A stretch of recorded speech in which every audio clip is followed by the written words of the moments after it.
Right. Secunderabad నియోజకవర్గం మరి SC Karimnagar ఎస్సీకి సంబంధించిన కమ్యూనిటీ సంబంధించిన నాయకులు కూడా మరి కాంగ్రెస్ అభ్యర్థి నవీన్ కుమార్ యాదవ్ మరి సంపాదించిన అత్యధిక మెజారిటీ ప్లస్ దాని మీద మా ఆంధ్రప్రభతోటి మరి పంచుకునేందుకు ఆయన కూడా సిద్ధంగా ఉన్నారు. సంతోషాన్ని ఎలా ఫీల్ అవుతున్నారు, దీని గురించి మీరు ఏమంటారు విజయాన్ని? ఇది బడుగు బలహీన వర్గాల జూబ్లీహిల్స్ కాన్స్టిట్యుయెన్సీ ప్రజల యొక్క గెలుపు. చాలా సంవత్సరాలుగా కూడా ఇలాంటి నాయకుడు నవీన్ యాదవ్ గారి నాయకుడు గురించి చాలా సంవత్సరాల నుండి కూడా జనాలు వెయిట్ చేసారు. అసలు నాయకుడు 24 అవర్స్ జనాలలో ఉండి గత 22 సంవత్సరాలుగా ప్రజలకు సేవ చేస్తున్న కార్యక్రమాలు చూసి ప్రజలు ఇచ్చిన తీర్పు ఇది ప్రజల గెలుపు. రైట్. ఇప్పుడు మరి నవీన్ కుమార్ యాదవ్ మీద గతంలో కూడా బీఆర్ఎస్ వాళ్ళు బీజేపీ వాళ్ళు కూడా కొన్ని ఆరోపణలు చేశారు కదా, ఆరోపణల పట్ల మీ యొక్క స్పందన?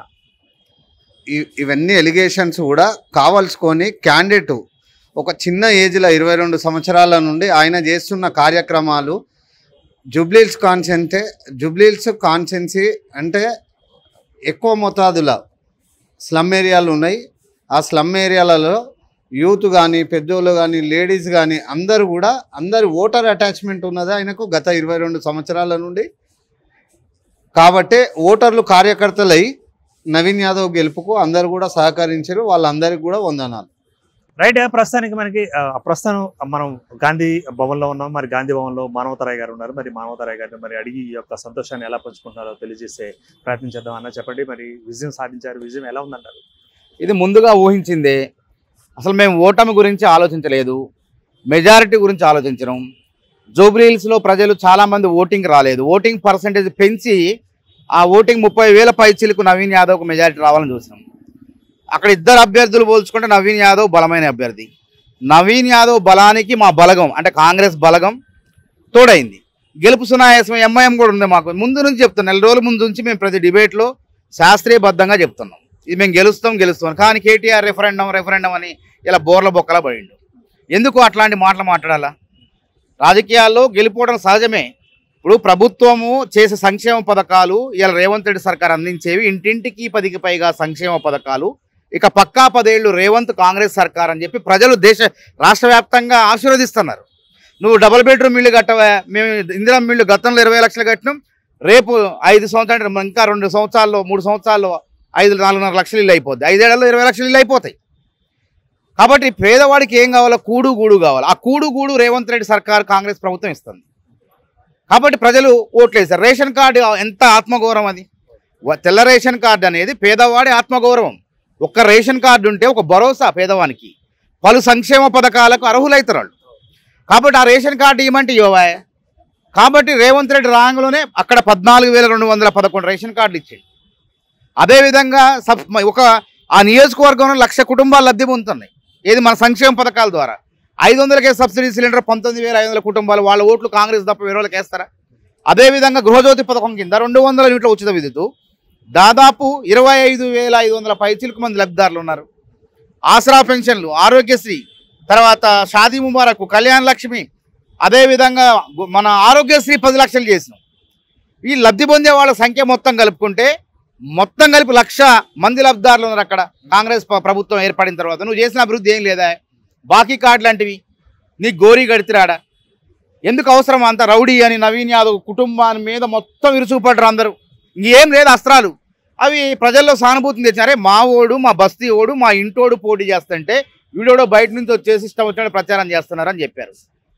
తర్వాత వాళ్ళకి అభ్యర్థి లేక, సరైన అభ్యర్థి లేక ఎన్నో రకాల ఇబ్బందులు పడి ఆమెను పెట్టుకున్నారు. అక్కడ కూడా వాళ్ళ కుటుంబం బయటకు వచ్చింది. రకరకాల ప్రయత్నాలు అంటే వాళ్ళ ఇంట్లో తగాదాలు తెలుసుకోకుండా వచ్చి ఆమెను అభ్యర్థి పెడితే పోటీ పెడితే అదొక రకమైనటువంటి ఘోరమైన అవమానమైంది ఎలక్షన్ ముందు. కాబట్టి కాంగ్రెస్ పార్టీ ఇంకా 3,000 రోజులు ఈ రాష్ట్రంలో అధికారంలో ఉంటుంది. 3,000 రోజులు అంటే ఇంకా 8 సంవత్సరాలు బరాబర్ ఉంటుంది. ఎందుకంటే ఇంటింటికి 10కి పైగా సంక్షేమ పథకాలు కాంగ్రెస్ సర్కార్. ఈరోజు ప్రతి ఇంటికి పోతే నాకు ఇందిరా మిల్లు వస్తుంది అంటాడు, నాకు రుణమాఫీ అయింది, నాకు రైతు భరోసా పడింది, నాకు నా రేషన్ కార్డు వచ్చింది, నాకు గృహజ్యోతి పథకం వచ్చింది, సబ్సిడీ సిలిండర్ వచ్చింది, ఇంకా షాదీ ముబారక్, కళ్యాణ లక్ష్మి, ఫీజు రియంబర్స్మెంట్ పథకం కూడా సరే నిధులు లేట్ అది కూడా వస్తుంది. రాకుండా అయితే పోదు కదా. ఇంటింటికి 10కి పైగా సంక్షేమ పథకాలు. ఇక పక్కా 10 ఏళ్ళు రేవంత్ కాంగ్రెస్ సర్కార్ అని ప్రజలు దీవిస్తుంటే ఇంకా అమాయకత్వంగా అబద్ధాలు చేసి సోషల్ మీడియాను నమ్ముకుంటే ప్రయోజనం ఉంటుందా? ఇప్పటికి కూడా ఇందాక కూడా ఫలితాలు పొద్దున 10ంటికి కూడా ఎవరికి వెళ్తున్నారని సోషల్ మీడియా ఓటింగ్ పెడితే ఆమెకి సునీత అమ్మకి 50%, నవీన్ యాదవ్కి 30%. అంటే ఇట్లా తప్పుడు ప్రచారాలు చేసి బురుడి కొట్టించినంత మాత్రాన మరి నిజము అబద్ధం అవుతుందా? ఇవాళ నిజమే గెలిచింది.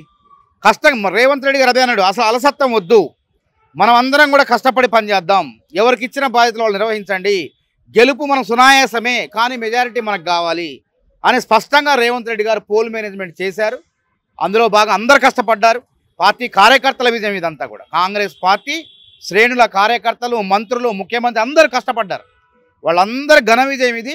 రేపు ఏ ఎన్నిక వచ్చినా మాకు డోకా లేదు. స్థానిక సంస్థలైనా, హైదరాబాద్ అయినా, ఎన్నిక ఏదైనా గెలుపు కాంగ్రెసే. ఇంకా 3000 రోజులు, 3000 రోజుల తర్వాత అప్పుడు కూడా ఈ ప్రభుత్వాన్ని కోరుకుంటారు. అప్పటికి రాహుల్ గాంధీ ప్రధానమంత్రి అవుతారు. ఏదో బీహార్లో ఓడిపోయినంత మాత్రాన ఇలా అరణ్యవాసం చేస్తాడు రాహుల్ గాంధీ. ఈ మాయాపాచికలు, ఈవీఎంలనే మాయాపాచికలు అంటే నేను మొన్నటిదాకా ఎస్ఐఆర్ ఎందుకు తీసుకొచ్చారు? రాహుల్ గాంధీ వాళ్ళ దొంగతనం బయటపెట్టిండు కాబట్టి ఆ ఓట్ల వివరాలు బయట పెట్టట్లేదు. కాబట్టి ఎస్ఐఆర్ ద్వారా వాటిని తొలగించి మళ్ళీ మేము చేస్తున్నాం, సవరిస్తున్నాం అని చెప్పి కప్పిపుచ్చుకునేందుకు ఎస్ఐఆర్ తీసుకొచ్చారు. కాబట్టి తప్పకుండా ఈ ఈవీఎంల మాయాపాచికలు మొత్తం వల్ల రాహుల్ గాంధీ ప్రధానిగా పట్టాభిషేకం కావాల్సిన వాడు ఇలా ప్రతిపక్ష నాయకుడుగానే ఉంటాడు. కానీ తప్పకుండా ఒకరోజు వస్తుంది. బీహార్ కాదు, మళ్ళీ దేశవ్యాప్తంగా పూర్వ ఇందిరాగాంధీ గారు హయాంలో ఏ విధంగా కాంగ్రెస్ ప్రభుత్వం పేదలకు చేరువైందో, ఎక్కడైతే బీహార్లో ఓడిపోయారో అదే బీహార్లో రాష్ట్ర ప్రభుత్వాన్ని కూడా కాంగ్రెస్ పార్టీ త్వరలో ఏర్పాటు చేయబోతుంది. ఇప్పుడు మానవతరాయ్ గారు, మరి కేటీఆర్ గారు మరి కార్నర్ మీటింగ్లలో చేసిన వ్యాఖ్యలు ఎలా తీసుకోవచ్చు అంటారు? అవన్నీ నిజాలా, అబద్ధాలా, పచ్చబద్దాలా? ప్రజలు నమ్మారా? ప్రజలు నమ్మినరా అంటున్నా. నమ్మితే మరి మేము అంత రాదు కదా, మాకు వాళ్ళు ఓడిపోవాలి కదా. ఎందుకు గెలిపించారు?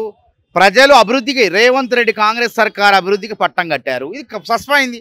అరే 1,00,000 కుటుంబాలు లబ్ధి, నువ్వు ఇచ్చిన రేషన్ కార్డు ఇవ్వమంటే నువ్వు పేదవాడికి రేషన్ కార్డు ఇవ్వకుండా రియల్ ఎస్టేట్కి ఏదో ఇస్తాడు, బహుమతులు ఇస్తాను. ఇలా హైడ్రా తీసుకొచ్చారు. హైడ్రా అంటే ఏమైంది? హైడ్రా మీద ఇలా ప్రజల్లో ప్రశంసలు వస్తున్నాయి. బతుకమ్మ కుంట ఒకప్పుడు కబ్జా చేయబోయారు బీఆర్ఎస్ వాళ్ళు, దాన్ని కాపాడిండు రేవంత్ రెడ్డి గారు.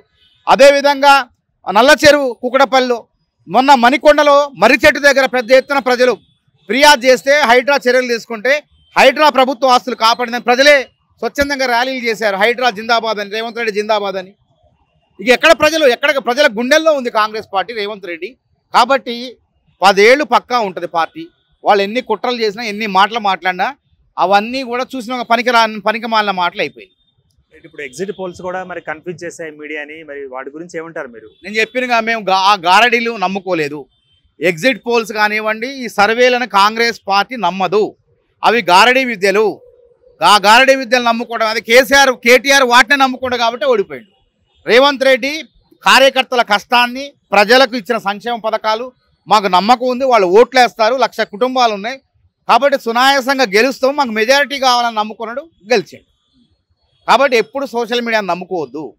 ఈ దొంగ సర్వేలు, ఈ ఎగ్జిట్ పోల్స్ ఇవన్నీ కూడా ఎవడండి అంత 1,00,000 కోట్లు ఖర్చు పెట్టి అంత అవసరమైంది?